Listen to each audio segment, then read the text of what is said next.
All right, Dave, it's time to ask you the trivia questions that we asked you at the beginning of the show. Remember, these trivia questions are either trivia questions about the show that you're on, trivia questions about me personally, because I've been your friend for many decades, actually, and this is the third. Or trivia questions that are just simple trivia questions. Okay, so the first one is a very simple trivia question. Here it is, Dave.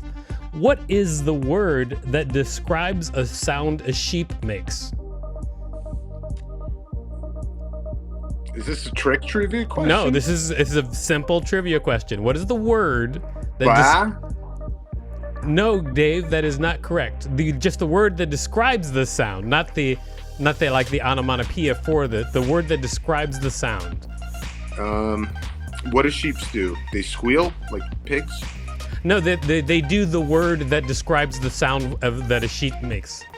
Okay, Dave, the answer is bleat. Okay, it is bleat. I was gonna say hey. All right, I guess it's time to start the show. Check us out at 6 Unseemly on all social media and unseemlyquestions.com. 6 Unseemly Questions!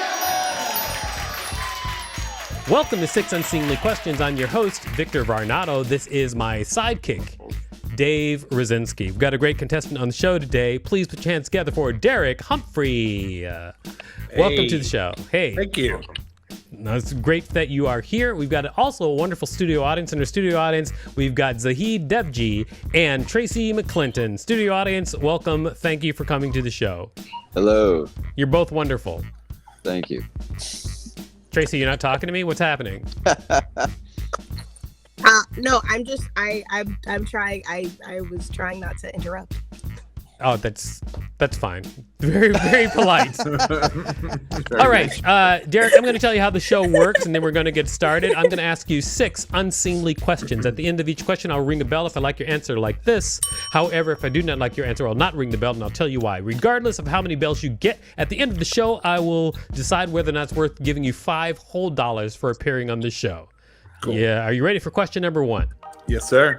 Get ready. All right, question number 1. Are you good with kids? Yes, I am good with kids. Everybody's laughing because you don't seem believable right now. What's going on? I know. I'll tell you what, because I look like a monster. You'd think that I wouldn't be good with children. But it's always shocking to people when I'm actually good with kids. Are you like gentle with kids, like the Hulk? Yeah, like in a sense of like, yeah, I mean, I'm the oldest of 22 grandkids, and wow. And I used to babysit all growing up. I'm a trained paramedic. Like I had a job at a 5-star hotel, and I used to be able to make $100 an hour babysitting off the clock if you would babysit for like these rich families. And I was easily the most qualified babysitter, like on the staff, but they always discriminate against me because I was a dude, and it's a touchy subject. I'm good. No, with kids, no pun intended, right? No pun intended. Thank you. You feel like you're good with kids, but like people are afraid of you, like a giant or something. Yeah, people discriminate against me because I'm 6'4", 300 pounds. They think I'm going to eat your children. Are people scared of giant kids also? I think so. Yeah. I was a giant kid too, and they treated me just like an adult early. So. I'm gonna say no bell in that question. I'll tell you why. Because it's because I am also. I think that you would eat kids, so I'm gonna side with the masses. That's not what we were no saying. bell. That's not what we were saying here. That is exactly what I'm saying. Yes, that he would eat kids. I'm with him. It is time for question number 2. But before we go on to question number 2, can you tell our fans out there what you do? I am a stand-up comedian, actor, sometimes writer. All right. You can follow me on Venmo at HumpDerek. I'm performing all over the city, in New York City, if you're ever out there. And I got a short film coming out in, I think, just in time for Halloween. So follow me on socials. All right, guys, follow Derek Humphrey wherever you may. Although I got to be honest, this was the time. So there's a time at the end of the show where we ask you to tell people where they find you. Oh. So, but now you're just like, you jumped the gun. It's fine. I mean, I get it. We're all excited. Yeah, that's usually I'm so ready for plugs on any podcast to drop them. You know? I hear you, man. But thank you for not ever listening to our show. All right, it is time for question number 2. Question number 2. What was your biggest missed opportunity? Oh God, that's a good question. Damn. Thanks. When I was 19, I went and saw Limp Bizkit. At the Toledo Sports Arena. This is like 1998, maybe, or something like that. And the first band that they had on the lineup, never heard of them before or whatever.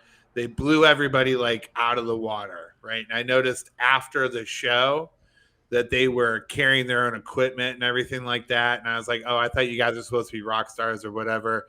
Can I carry your equipment? Can I be your like roadie guy or whatever? And they're really, really sweet. They're really cool.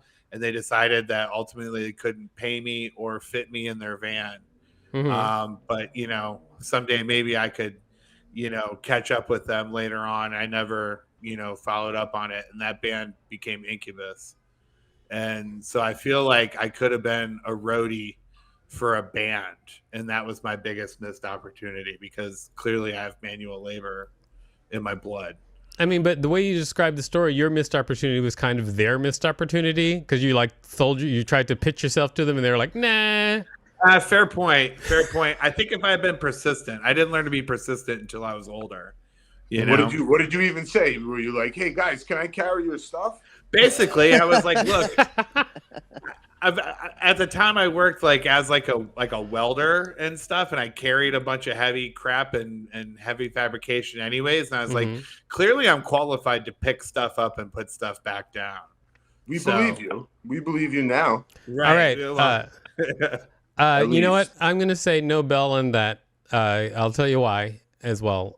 Because it seemed like, again, what I pointed out was like your missed opportunity was actually their missed opportunity. Like you were pitching. They missed out more than you did. Yeah, that's true. That's true. There's very rare opportunities I miss out on because usually I get them. Yeah, you get those opportunities. Unless we're talking JFL. For anybody who doesn't understand what JFL is, that is Just for Laughs. It's one of the most prestigious things that a comedian can do as far as like comedy, especially when you're starting out often, but also when you come back later and you are a part of that. And I've been part of that festival many, many times, and Derek hasn't. Yeah, okay. This is a real hard to impress Victor show. Yeah, and neither have I too. No, I'm impressed by everyone. I don't know if I don't know if we've ever talked about this, but I just don't think that anything really matters. So cool. Just look up my writing sometimes. My whole life, my whole thing is like nothing really matters, but whatever. Victor the nihilist Varnado. Yeah, that's how they refer to me in the old high school. Victor the nihilist Varnado. Nah, they mostly call me albino dude. Okay, it is time for question number 3. Question number 3. In what way are you a bear?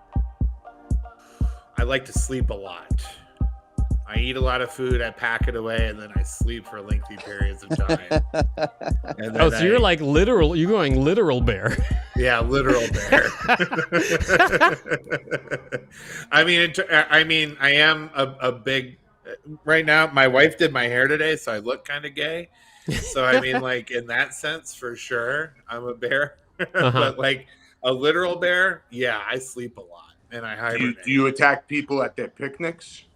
I mean, if they have the right condiments for their foods. How could you do that? I go to them, I was like, hey, do you need me to carry your equipment for you?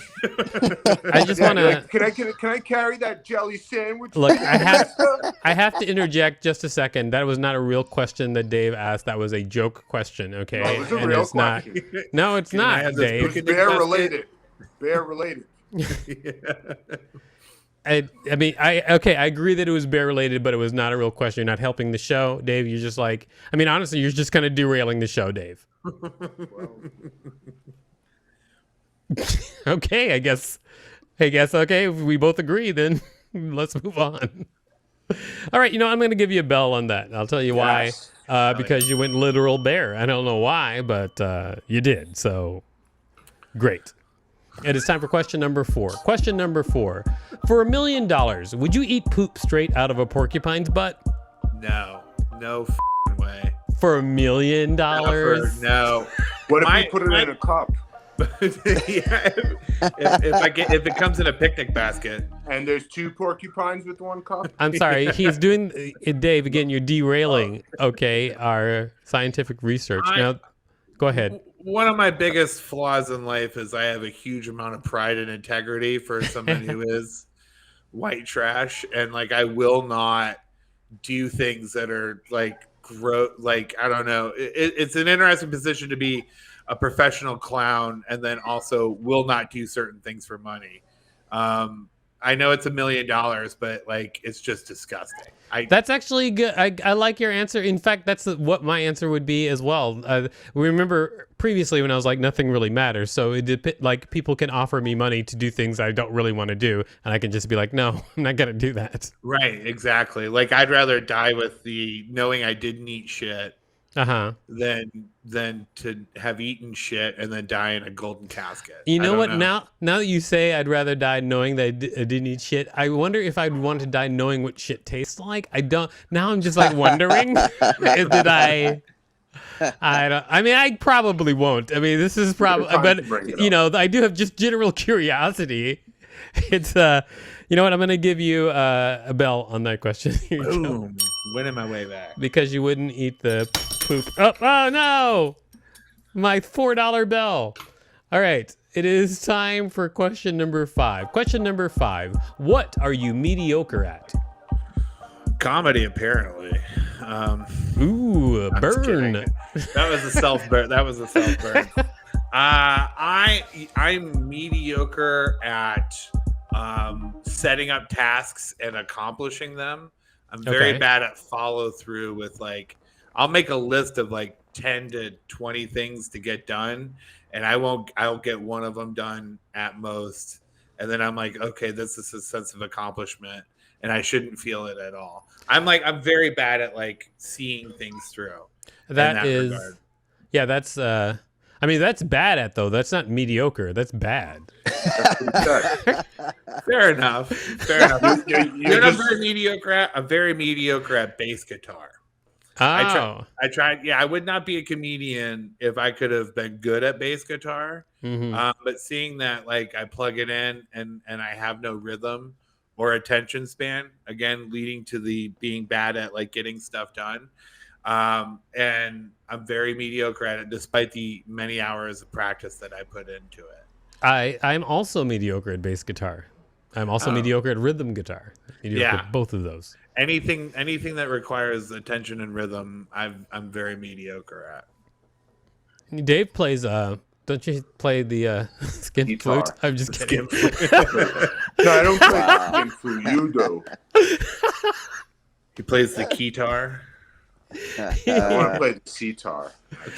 That's great. But I will say no bell on that question, and I'll tell you why. It's because your original answer was something you were bad at, not something you're mediocre at. So. Yeah. Well, you can't do a to-do list and then you switch to bass guitar? Well, you're all over the place. Well, that's because he said I'm bad at it. He said, all right, I since you qualified my mediocre talent as bad. Well, all right. Well, I guess if I have a mediocre Well, you kept saying you were terrible at it. You was like terrible. You weren't saying you were mediocre at it. You were like, I'm the worst. It's the terrible. Does this sound familiar? Hey guys, I'm bad at to-do lists. Hey guys, Zahid, did you have something to say, Zahid? No.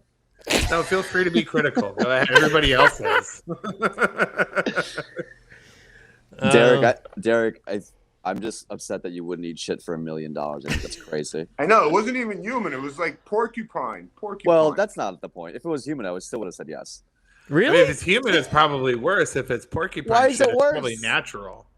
Because it's got more woods and berries and stuff in it. It's not like 7-Eleven burritos. Amazing. All right, it is time for question number 6. All right, question number 6. Here it is. How annoying is Jeffrey Joseph?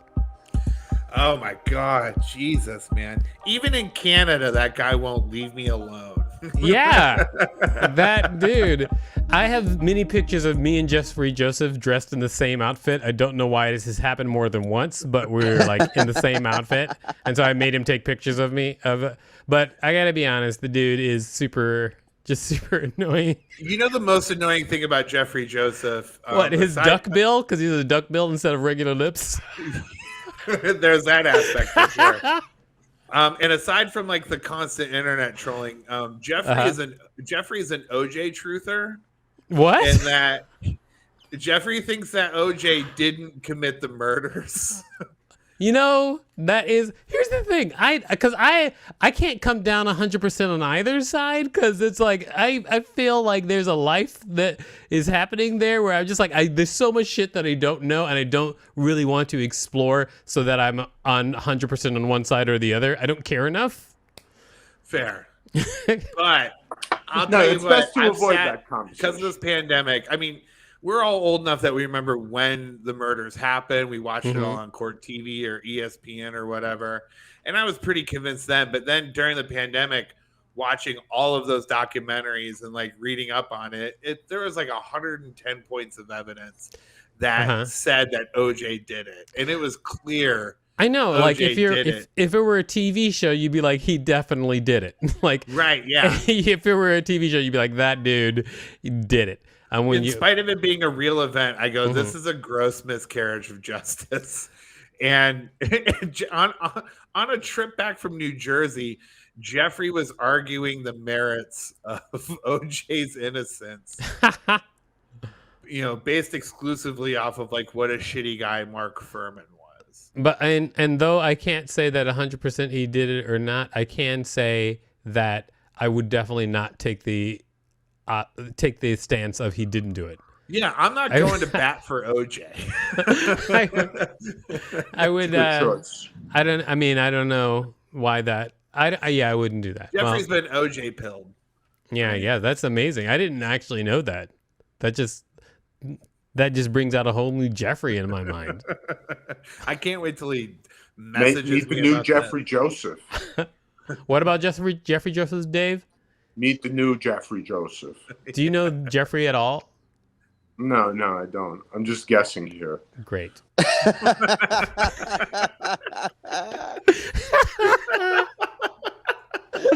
Jeffrey was on a TV show, and I was like, he was playing like the dad of one of the main characters, and the TV show just didn't make sense at all. And so I just kept asking him questions about the plot. Was it that one on ABC that's on like right now? Yeah, like where the two lady detectives are discovering murders, and like all the murders are crazy and don't make any sense. Yeah, that one exactly. He's the dad of one of the characters, and then after a couple episodes he disappears because it didn't matter because the show was like, it doesn't make any sense. So it. Oh my God, there you go. You better beep that out, Rachel. The other thing too that's annoying about Jeffrey is like ageless to me. He could play a grandpa or a son. I mean, he could go in a couple different directions there. Grandpa and son. So basically you're saying black don't crack? Black doesn't crack, especially in Jeffrey's case. It remains smooth and unbeatable. All right, I'm going to give you a bell because we both know how annoying Jeffrey is. Hell yes. All right, so you've answered all 6 questions, which is great. Thank you very much. Now it's time to decide whether or not you get $5. But before we do that, can you tell people out there where to find you? You guys heard earlier at Hump Derek on all social medias, and I'm a comedian, veteran. I'm trash from the Midwest. You guys will love it. Follow me on Hump Derek. All right, thank you for describing your brand clearly. Thank you. All right. It's time to decide whether or not you get $5. As we always do, we canvass the room. Let's first start with Dave. What do you think? Should Derek get $5 for his appearance on the show? I'll give I you think- $5 if you say I can get $5. Wow. Yeah. All right, that sounds like the deal. Well, I'll take he's offered you. I'm gonna The vote deal yes has for been my made. $5 because now I'm getting $5. I guess Derek doesn't I don't understand. care who knows Derek, it. because he's never seen the show before, doesn't know that Dave's opinion actually means nothing. So he's What? just That's paid. not true. That's He's not just true. paid You guys Dave wanna see how fast I $5 can for type on a nothing. keyboard? Zahid, what do you think? Should Derek get $5 for his appearance on the show? So think about this. So Derek was not willing to eat shit for $1 million. He was willing to do a podcast for the possibility of $5. He doesn't really care if he gets the $5, so I think that we should give it to him because he doesn't care. If he really cared, I don't think that he should have it. Oh, right. But he doesn't care, so I think he should get it. Thank you for your maze of logic. All right. Now, let's ask our producer, Rachel. What do you think, Rachel? Should Derek get $5 for his appearance on the show? You know, I don't say no very often, and Oh, wow. Whoa. and I gotta say, I'm about to say no, and Derek, it's not because I don't like you. It's Wow. because you inspired Dave to make a 2 girls 1 cup reference, and I really could have done without that. So that's It was two porcupines, 1 cup, Rachel. Let's get it clear what I was. They talking could have been about. any gender. It doesn't matter. It's the spirit of the reference, and for that reason, I have to say no. It's nothing against you. All I right. appreciate Oh, the yeah, qualification for it, though, regardless.